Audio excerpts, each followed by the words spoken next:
Sa lahat po na nag-request sa atin ngayon, kung sino po ba ang pipiliin dahil malapit na po daw yung halalan. Kasi ipinapaabot ko na po ito. Gusto po daw nila guys na yung pagkasenador kung sino po daw talaga ang dapat po daw piliin.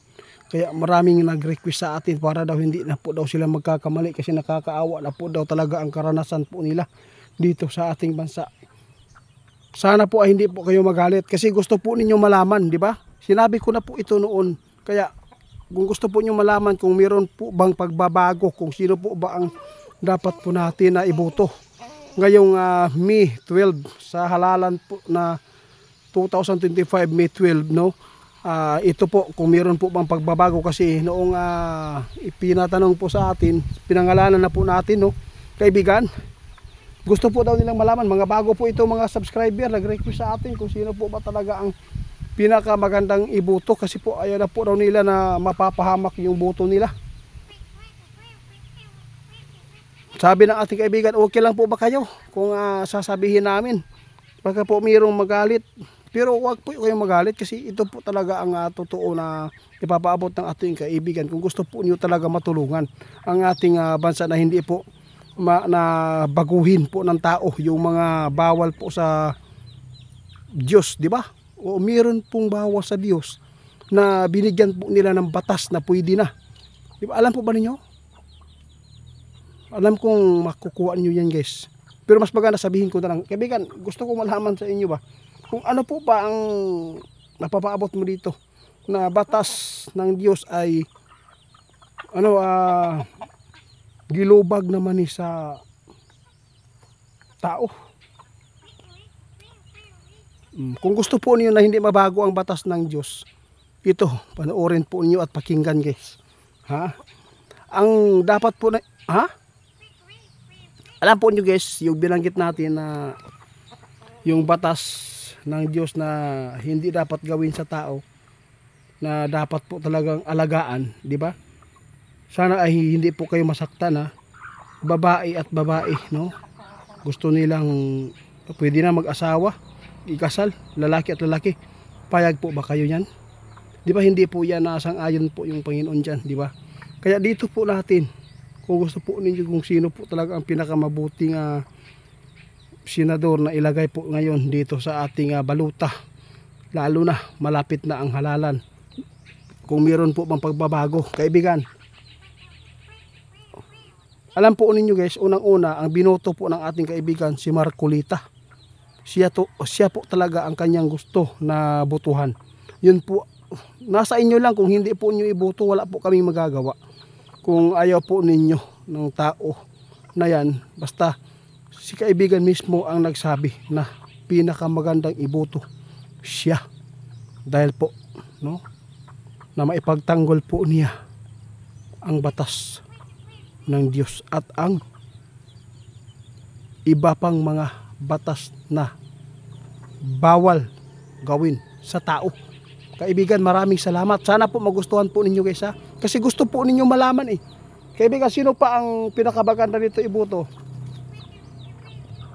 Sabi ng ating kaibigan, alam po ninyo guys, sa halalan po, no, sa Pitsa 12, ipapaabot po daw niya ulit kung wala po mang pagbabago. Babanggitin na po natin yung ibang kasamahan ng Marcolita at saka doon sa kabila kung mayroon bang mapipilian dyan.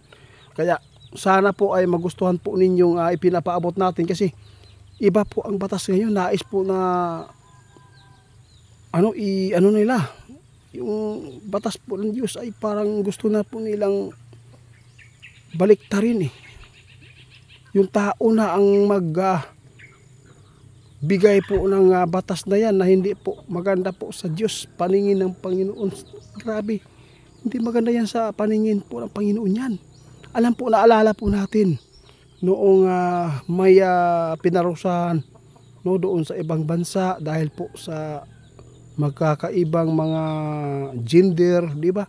Hindi po ako naninira sa mga, wala tayong magawa kung ganyan po kayo.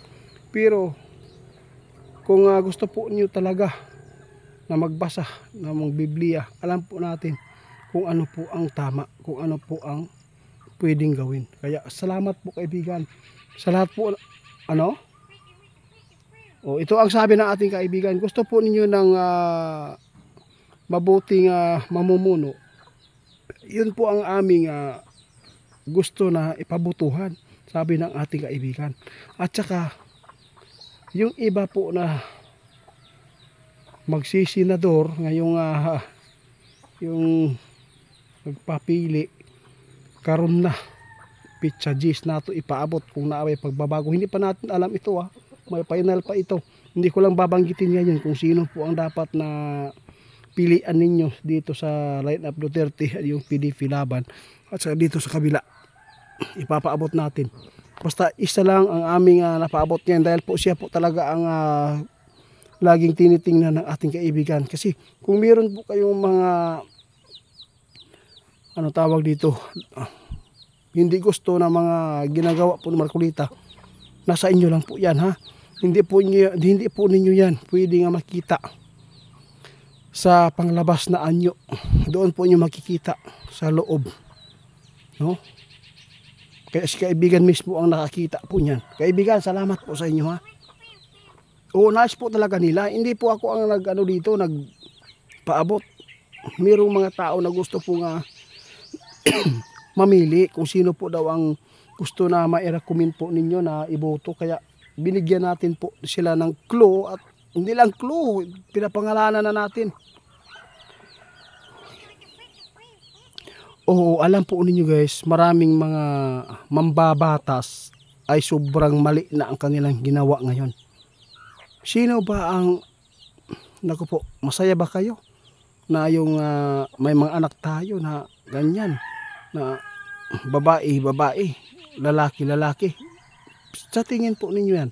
Alam po natin marami tayong masagasaan dito, no? Pero ngunit dapat gumising tayo kung bakit po, no, pinarusahan noong panahon doon sa ibang bansa dahil po sa mga kasalanan ng tao.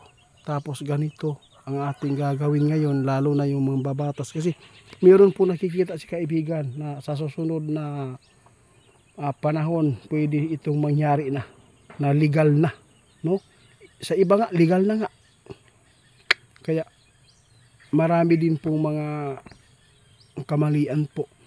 May mga pastor ba na mga pare, mga mali ang kanilang nagawang mga batas. Kasi po parang pinapayagan sa divorce nga, parang labag yata yan sa kaibigan, no? Yung asawa, pag kasal ka hanggang magpakailanman, no, na hanggang kamatayan po ang inyong pagsasama, ay hindi kayo pwede na maghihiwalay. Yun po ang totoo. Kaya marami po kayong dapat po malalaman po ngayon.